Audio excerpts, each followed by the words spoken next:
Pernah nggak sih nonton video pembelajaran tapi malah ngantuk atau bosan? Bisa jadi videonya belum dibumbui dengan elemen multimedia yang menarik. Nah, di video ini kita akan eksplorasi bareng dunia multimedia, mulai dari teks, gambar, audio, hingga video. Semuanya punya peran penting dalam membuat informasi yang lebih hidup dan mudah dipahami. Yuk kita mulai perjalanan serunya sekarang juga.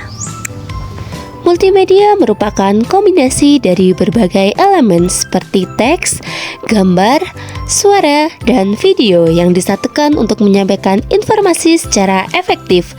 Kita bisa menemukan multimedia di mana saja, dari video YouTube, aplikasi pembelajaran, game edukasi, sampai media sosial. Yang membuat multimedia begitu spesial adalah sifatnya yang interaktif dan visual, sehingga sangat membantu proses belajar maupun penyampaian pesan secara lebih menarik. Kita mulai dari yang paling dasar, yaitu teks dan gambar. Teks merupakan elemen paling sederhana namun tetap penting. Ada yang berupa teks polos seperti file TXT, dan ada pula yang sudah berformat rapi seperti doc atau PDF. Lalu, gambar formatnya beragam, seperti JPEG yang cocok untuk foto, PNG yang bisa digunakan untuk gambar tanpa latar belakang, dan GIF untuk animasi singkat yang lucu. Kita bisa menggunakan tools seperti Photoshop atau Canva untuk mengolah gambar menjadi desain visual yang menarik, bahkan tanpa harus jadi desainer profesional. Selanjutnya, mari kita bahas tentang audio. Audio adalah elemen yang memberikan nyawa pada multimedia. Terdapat dua jenis utama audio, yaitu suara digital dan MIDI. Suara digital adalah hasil rekaman asli, misalnya suara orang berbicara atau nyanyian. Sementara itu, MIDI lebih seperti instruksi untuk memainkan nada, yang sering digunakan pada musik digital. Format audio yang umumnya digunakan antara lain MP3, WAV, dan OGG. Untuk mengedit audio, kita bisa menggunakan software seperti Audacity yang gratis, ringan, dan sangat cocok untuk pemula. Nah, sekarang kita masuk ke bagian yang paling lengkap, yaitu video. Video merupakan gabungan dari semua elemen multimedia, baik gambar, teks, audio, dan bahkan animasi. Format video yang populer antara lain MP4, AVI, dan MOV.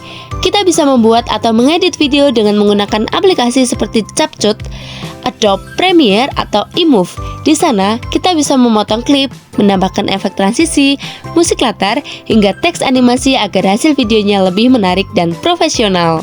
Ngomong-ngomong, elemen multimedia ini nggak cuma teori aja loh. Dalam kehidupan sehari-hari, kita bisa lihat contohnya di mana-mana. Misalnya, di video edukasi anak-anak, biasanya ada teks yang memperjelas ucapan, gambar-gambar lucu sebagai ilustrasi, suara musik yang bikin suasana lebih hidup, dan tentu saja, video yang menyatukan semuanya dalam cerita yang menarik. Contoh lainnya, aplikasi belajar bahasa seperti Duolingo.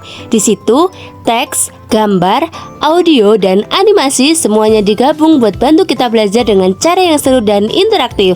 Ini bukti nyata kalau multimedia bisa bikin proses belajar jauh lebih menyenangkan dan efektif. Gak cuma di pendidikan, sekarang hampir semua aspek kehidupan bersentuhan dengan multimedia. Mau presentasi kerja, biar gak boring, pakai desain visual yang eye-catching. Mau promosi produk, konten video pendek ala TikTok atau Reels bisa jadi senjata utama. Bahkan, podcast pun yang cuma pakai audio bisa sangat powerful kalau dikemas dengan storytelling yang kuat. Dan ngomongin tren, sekarang makin banyak gaya konten yang bisa kita eksplorasi. Motion graphic buat storytelling, video explainer dengan animasi, sampai konten interaktif di media sosial, semua pakai elemen multimedia yang tadi kita bahas. Jadi, bisa dibilang memahami multimedia itu bukan cuma buat hiburan aja, tapi udah jadi salah satu skill wajib di era digital sekarang. Sebagai penutup, multimedia bukan hanya soal hiburan, tapi juga merupakan alat komunikasi yang sangat efektif di era digital. Dengan memahami dan menguasai elemen-elemen multimedia seperti teks, gambar, audio, dan video, kita bisa menciptakan konten yang tidak hanya menarik, tapi juga informatif dan edukatif. Bahkan, keahlian ini bisa membuka banyak peluang karir, seperti menjadi editor video, desain grafis, animator, atau bahkan konten kreator edukasi. Terima kasih sudah menonton video ini, semoga bermanfaat. Jangan lupa like, komen, dan share. Sampai jumpa di eksplorasi berikutnya. Bye-bye.